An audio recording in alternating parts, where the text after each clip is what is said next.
If you want to know how to stop a Greek freak, this is how you do it. Pressing up on Giannis, 28 feet from the bucket, making things awful. You simply build a wall. What if he comes back again, you might ask? Nothing anymore. They can disappear so quickly. Antetokounmpo had it poked away, stolen by Butler. Well, you simply build another wall. And you know what? Until the clock ticks 0, you don't stop building. Johnny never seems rushed, always in control. Kendrick does.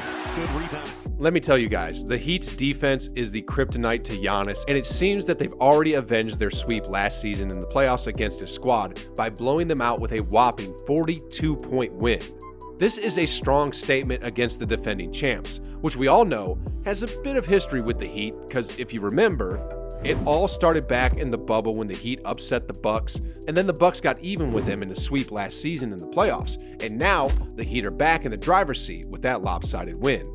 It has been a roller coaster ride for Miami in the last couple of years, but it seems like they're looking to bring the Heat this season as they're off to a solid start with 6 wins in their first 7 games. I'm not sure you're snarling. After destroying the Bucks, the Heat went off to defeat the Nets on their home turf. Butler to Tucker for 3. Yes, sir. And then stung the Hornets with another double-digit victory. Bio gets free, brings it back up, leaves, and I mean, the Heat are not kidding around this season with those blowout wins, and Spoelstra's boys are officially back on the title hunt as they're currently leading in the East as I'm speaking. And what's so scary about this Heat team is that they're doing it on both ends of the floor. Check out these numbers. The Miami Heat is putting the NBA on notice in defense as they're keeping teams to under 100 points per game, and they're currently sitting with Golden State at the top in the defensive rating category. They also lead the league in rebounds, and when it comes to the margin of victory per game, the Heat are blowing other teams out of the water. Morant lost his footing. Butler gonna take it and slam it to puncture. On offense, they're putting up an average of over 110 points per ball game, which ranks within the top third of the league. Hero inside, Adebayo, up and under and throws it down. Man, if they remain this consistent until the playoffs, PJ Tucker has a chance of drinking and celebrating just like this again.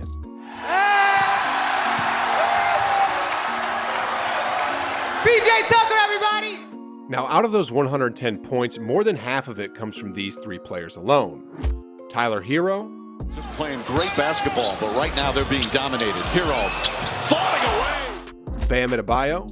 632 outscored him by 14. Lowry out of bounds. Slams. And of course, Jimmy Buckets. Got a screen from Lowry.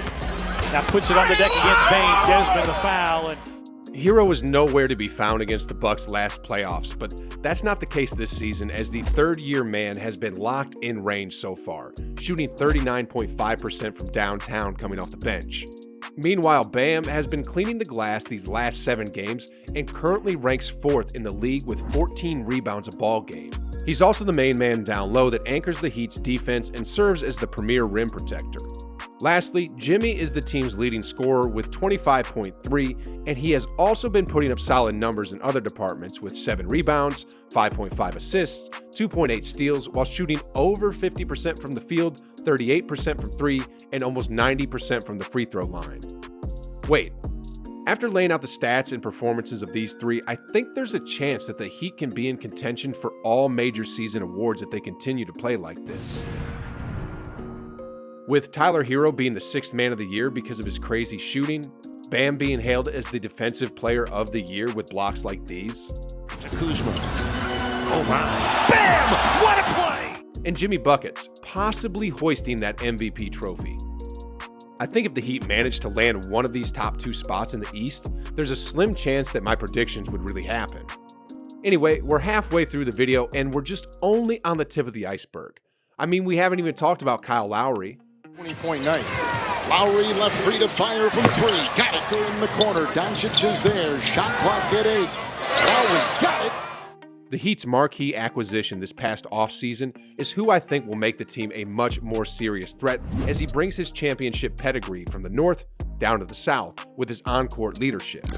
The Heat sharpshooter Duncan Robinson noticed this when he first played with Lowry as his new teammate, and here's what he had to say about his offensive game as well as his point guard skills.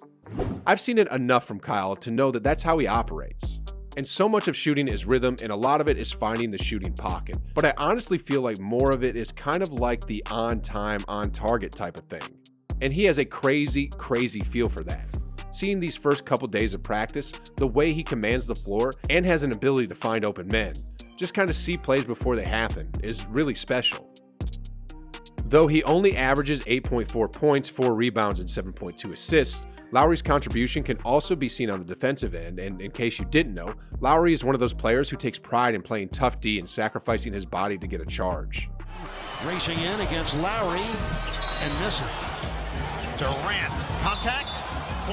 And before we go to the next part, let's pay some respect to the fastest player to reach 500 three-pointers in NBA history, who's also the guy who gave the quote just a little while ago. Duncan Robinson seems to be off rhythm in the last few games, but I believe he'll find his groove sooner than later as usual, and when he does, you know that it's going to be a shooting spectacle like no other. Dribble hand up by Bam. Robinson. His numbers. Robinson fires up a 3. 7 on the shot clock. Here's Duncan. So now let's look at the Heat's depth chart just to recap. Based on their last 7 games, the Heat usually start with a defensive lineup who can knock down outside shots with Bam, PJ Tucker, Lowry, Butler, and Duncan Robinson. Coming off the bench for the Heat are Tyler Hero, Dewayne Dedmon, James Johnson, and Caleb Martin. And before I almost forget, Victor Oladipo hasn't even suited up yet this season.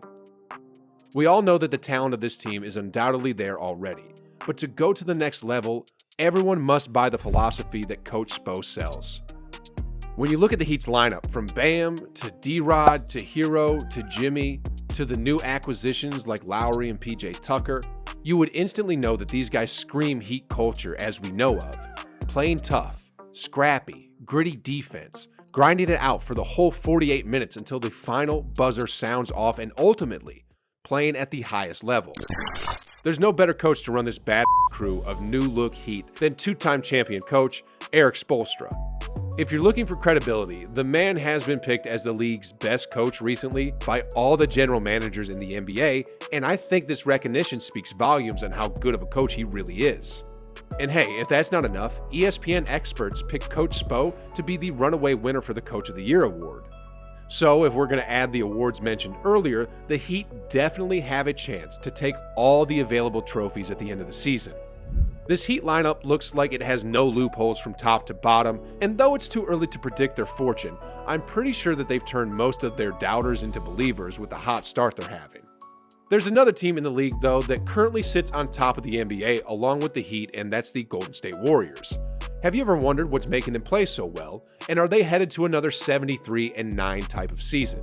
Well, just click right over here where I go over exactly what's going on in the Bay Area. I don't want to spoil anything for you guys, so just click the video, watch it, enjoy it, and like always, I'll see you on the other side.